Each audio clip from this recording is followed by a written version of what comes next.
Tá de sacanagem, mano.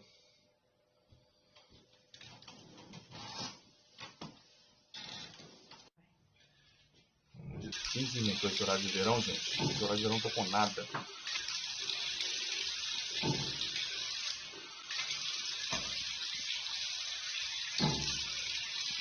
Cadê o Bruno? São 8 horas. Nós marcamos para 7h30. Ele tá atrasado, mas ele sabe que é 7h30. Eu avisei pra ele. Pois é, né? Esperar mais um pouquinho para ver se ele chega. Opa! Foi mal demora aí, pessoal. Mas só que o melhor tá na reação, então.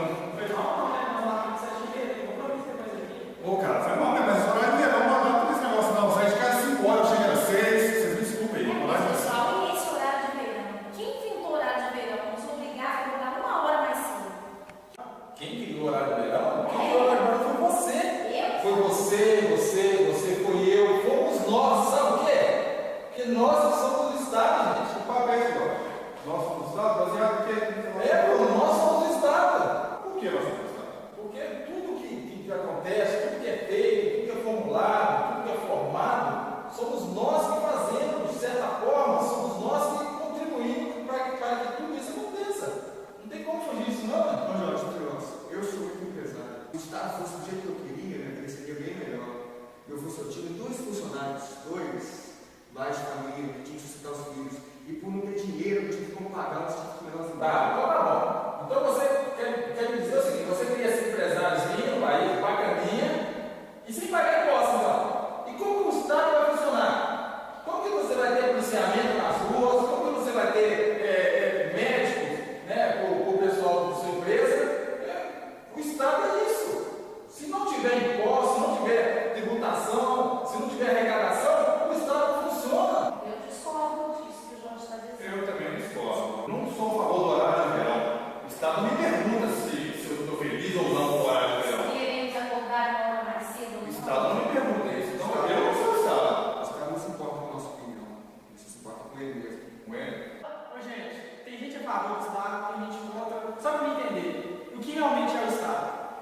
Bom, na minha opinião, o Estado é uma organização social que visa manter o monopólio e o poder através do uso da força. Ele não se representa a forma que o Jorge está dizendo. Ô, gente, nós temos que entender. O Estado é um modo necessário. Se não fosse o Estado, a forma de organização do Estado, seria uma verdadeira barbárie. Não tem como fugir disso, não, gente. Olha, não sei, vou falar o que o Estado não é. O Estado é o que vocês falaram, o que ele não é, eu posso falar. O Estado não é você, não é você, o Estado não sou eu, o Estado não somos nós. Você sabe por que o Estado não somos nós?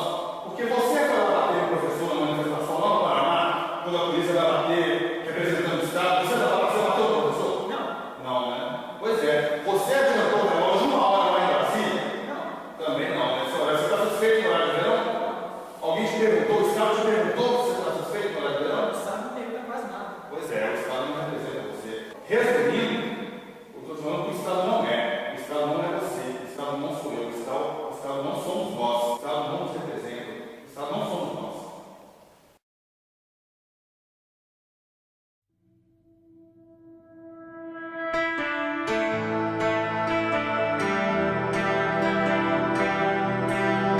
Vou falar um pouco o que é o Estado segundo o pensamento de Murray, onde ele cita em seu texto no capítulo 2 a opinião de Oppenheimer, cujo tem a opinião em mesmo parâmetro e pensamento ideológico que ele. Para ambos, o Estado é um parasita que usurpa do dinheiro adquirido pela sociedade em trabalho, tirado pelo meio natural. A sociedade, para poder se manter, ela trabalha, tira o recurso da natureza, constrói, modifica, para assim poder obter uma qualidade melhor de vida. E o Estado, na opinião de ambos, ele já é um ladrão, ou seja, ele utiliza de artifícios como cobrança de impostos, cobrança de tributos, para poder lesar o cidadão e levar dele o dinheiro adquirido através do esforço, da luta e do trabalho.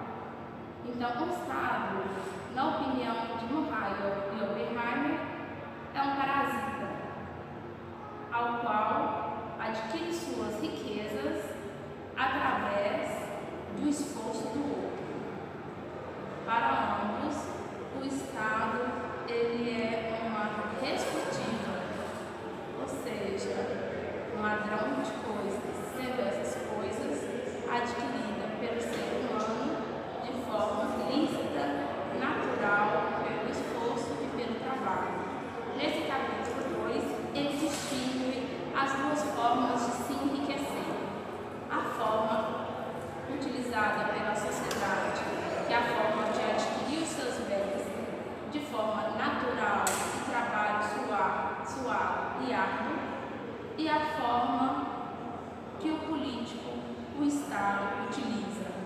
a forma de cobrar impostos, porém não para a melhoria do Estado, e sim para enriquecimento ilícito.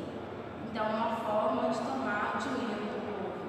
Então, essas são as duas formas utilizadas pelo autor de se enriquecer.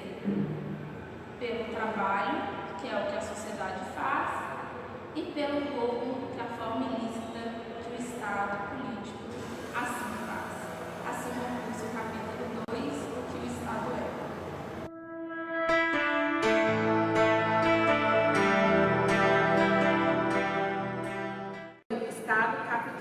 Como o Estado se eterniza. Para o Estado se manter no poder, ele precisa do apoio do seu povo, que o elegeu. Para isso, o Estado usa os intelectuais que coloquem para o povo o seu pensamento, assim evitando que o povo pense. Uma das formas que mais deu certo para o Estado se eternizar no poder foi quando ele se juntou com a igreja, pois assim o povo vê o Estado como representante de Deus. Assim, qualquer ato contra o Estado se torna blasfêmia. Entre esses atos, ele usa os mecanismos para também se manter no poder. Entre os mecanismos do Estado está a instauração do medo, que acerca de qualquer sistema alternativo de governo ou não governo. Outro mecanismo seria o patriotismo natural, que se relaciona com o apelo ou nacionalismo e a tradição que tem a ver com a adoração aos antigos governos. Podemos então assim finalizar aqui, colocando que para o Estado se manter no poder é algo importante. E quanto mais tempo o Estado fica no poder, mais forte ele fica.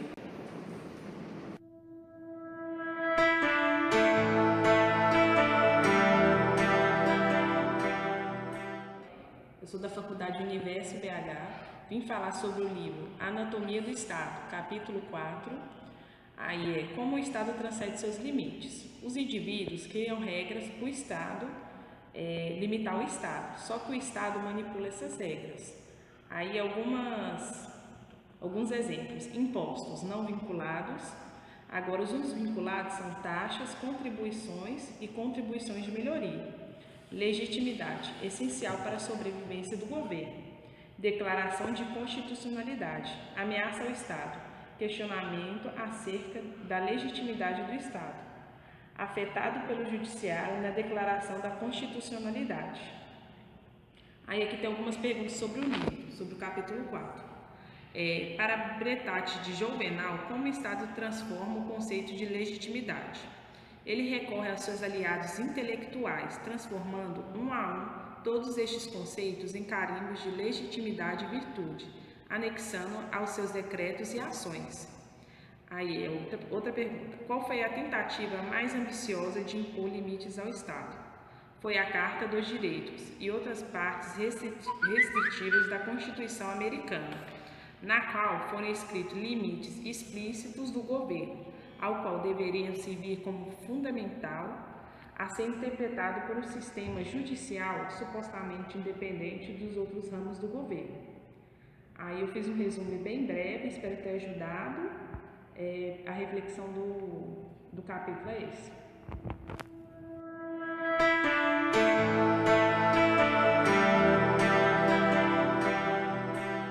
Sejam bem-vindos ao programa Teoria Geral do Estado, promovido pelos alunos do segundo período de Direito da Universo BH. Abordaremos o seguinte tema: o que o Estado teme, referente ao capítulo 5 do livro Anatomia do Estado, escrito por Murray Rothbard. Serão feitas agora perguntas a respeito do tema para os nossos convidados: Vinícius Cardoso, Ingrid Mendes, Paulo Henrique, Vânia Gomes, Tiago Humberto e eu, apresentadora, Sara Pudes. Primeira pergunta ao nosso colega Vinícius: o que o Estado teme acima de tudo? Bom, Sara, O Estado ele está sempre em busca de sua sobrevivência. Ele tem, acima de tudo, qualquer ameaça direta à sua soberania. Qualquer coisa que vá contra o Estado é considerada uma ameaça e deve ser erradicada. Segunda pergunta, a nossa colega Ingrid. Como pode ocorrer a morte do Estado? Bom, existem duas formas as quais o Estado pode morrer. A primeira é por meio de sua conquista por outro Estado, ou seja, por meio da guerra. A segunda é por meio de um golpe revolucionário feito por seus súditos, ou seja, por meio da revolução. Terceira pergunta para o nosso colega Paulo Henrique. Fale os meios pelo qual o Estado mobiliza seu povo para defendê-lo. Sara, nesse tempo, o Estado faz com que as pessoas pensem que estão defendendo a si mesmas e não o interesse particular dos poderes. Um exemplo disso é fazendo um alistamento e um realistamento militar. Mesmo que a pessoa não concorde em estar no exército, mesmo que ela não concorde em estar lutando, o Estado faz com que ela pense estar fazendo bem para ela mesma. Outra situação é usar os seus intelectuais.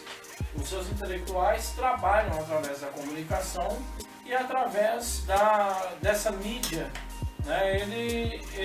Os intelectuais fazem com que esse povo entenda que irão ter uma perda muito grande se o Estado for invadido.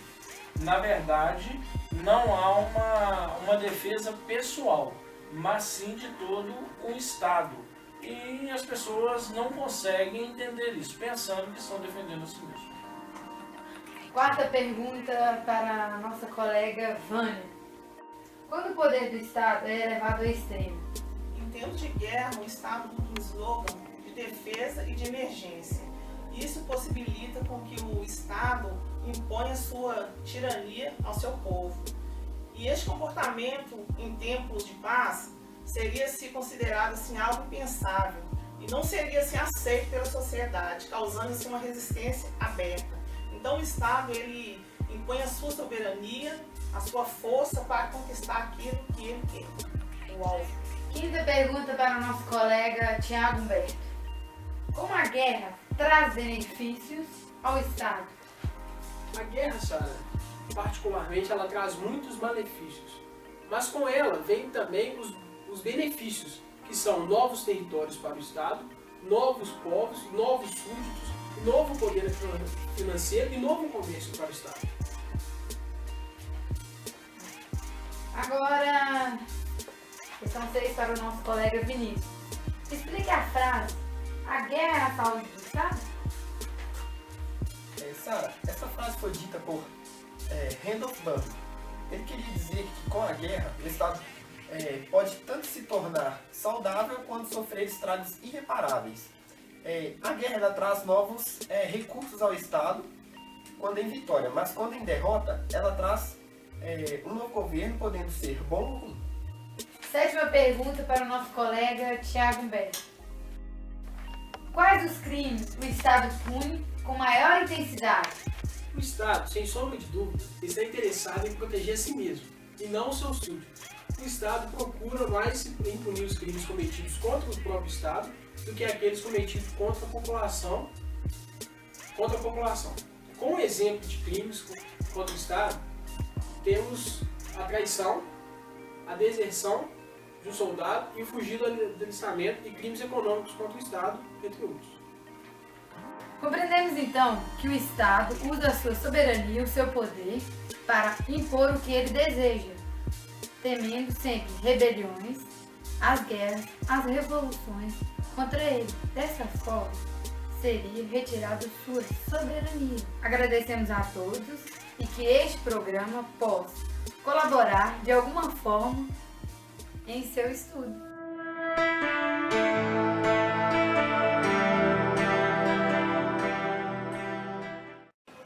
Gravando. Olá, meninas, tudo bem? Brincadeira, gente. Eu tô aqui para falar sobre o capítulo do livro Anatomia do Estado, do Murray Rothbard. E o capítulo é Como os Estados se relacionam entre si. Antes de eu falar do capítulo, só quero fazer uma pequena apresentação. O Murray Rothbard, ele é americano, mas sai da escola austríaca de pensamento, né? Ele foi aluno do Mises, então ele é um libertarianista, né? Tipo um liberal, inclusive defensor do anarcocapitalismo.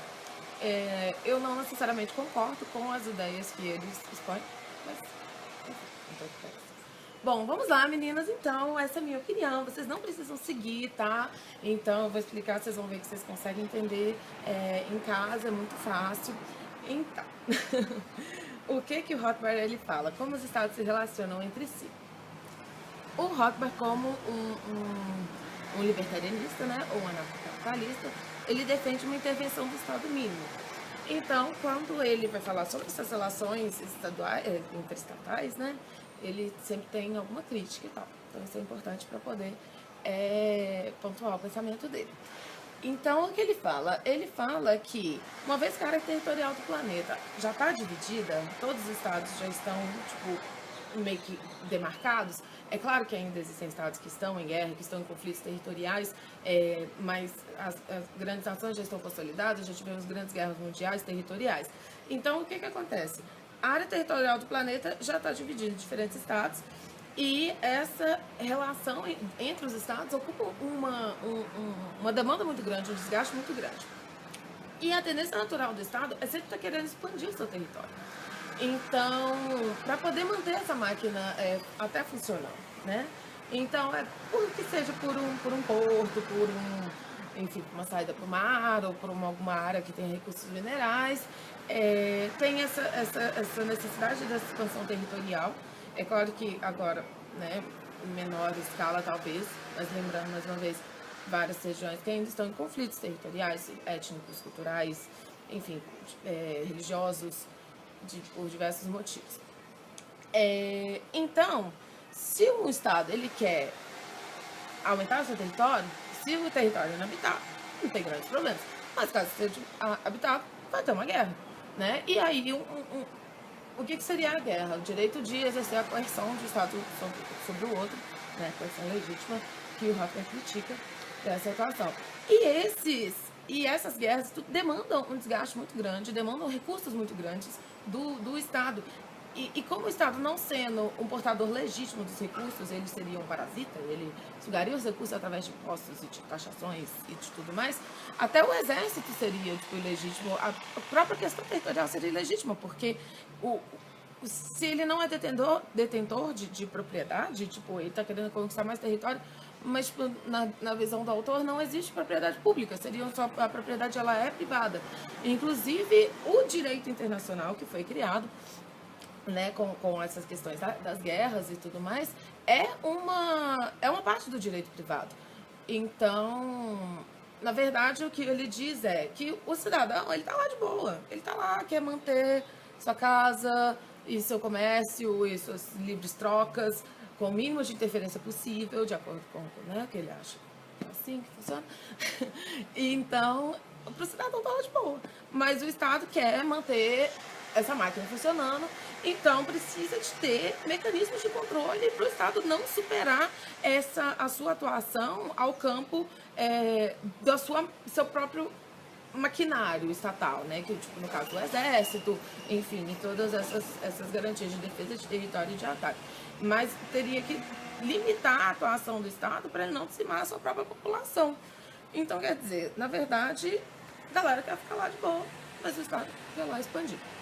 E até mesmo em tempos de relativa paz, não falando de guerra necessariamente, eles precisam de acordos internacionais para poder manter essas relações entre eles. Então, acordos comerciais, que sejam tratados de cooperação ou até tipo de não interferência, tipo, nações amigas ou não. Então, você precisa ter esses acordos para poder. Só que esses tratados, na verdade, eles não são tão, como se diz, sólidos, vamos dizer assim. Eles não podem, porque você tem acordos, mas uma vez que ele não reconhece a autoridade do Estado, esses acordos eles podem ser desfeitos, né? Então, os estados se relacionam... Então, sim, tem tratados, né, que podem ser desfeitos, ao contrário de um contrato, que ele defende nas relações pessoais que você precisa ter um contrato, que o contrato lhe asseguraria mais. Mas o tratado internacional não. Então, uma vez que o governo mude, por exemplo, o tratado pode mudar. Então, ele acredita isso, que a máquina é obsoleta, tipo, na verdade, não obsoleta, mas ela é desnecessária, né? As guerras e esses acordos internacionais são para defender os interesses do Estado e não necessariamente da população, e o Estado se mantém sugando recursos da população para poder continuar crescendo. Então é isso, espero que vocês tenham entendido, espero que vocês tenham gostado, sigam o canal e acompanhem os outros vídeos, tá bom? Um beijo!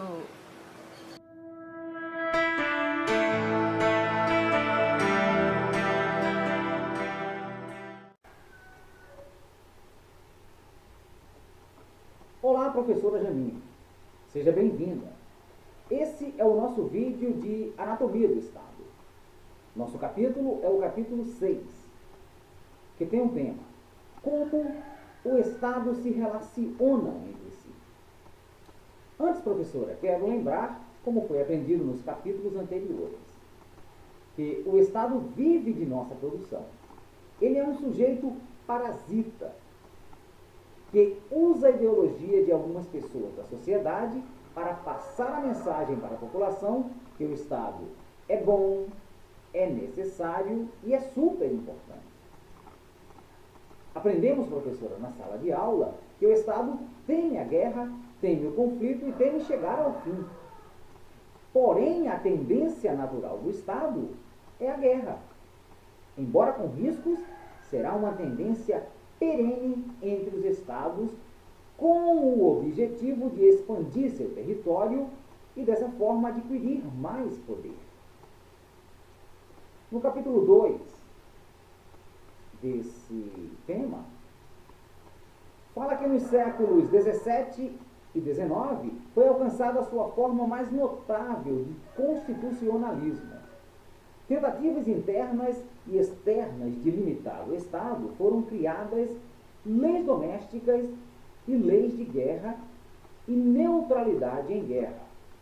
Parte do direito internacional era privado, tendo sido criadas para proteger as necessidades dos comerciantes e das propriedades. Como exemplo, temos a Lei do Direito Marítimo. Parágrafo 3. Fala que o objetivo das leis de guerra era limitar a destruição interestatal ao próprio aparato do Estado. Limitar a guerra ao exército, à frota naval, aos tanques, às bases aéreas, preservando assim o público civil inocente da matança e devastação de guerra.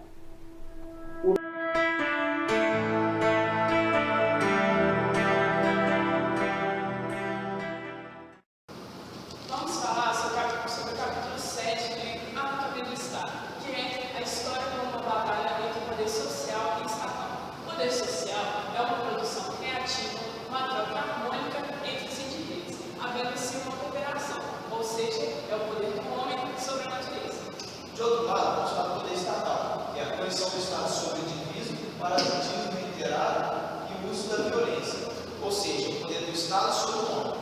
Esses dois poderes entraram em conflito diversas vezes. Foi no século XVIII e XIX que o poder social se manteve à frente com a sociedade crescente.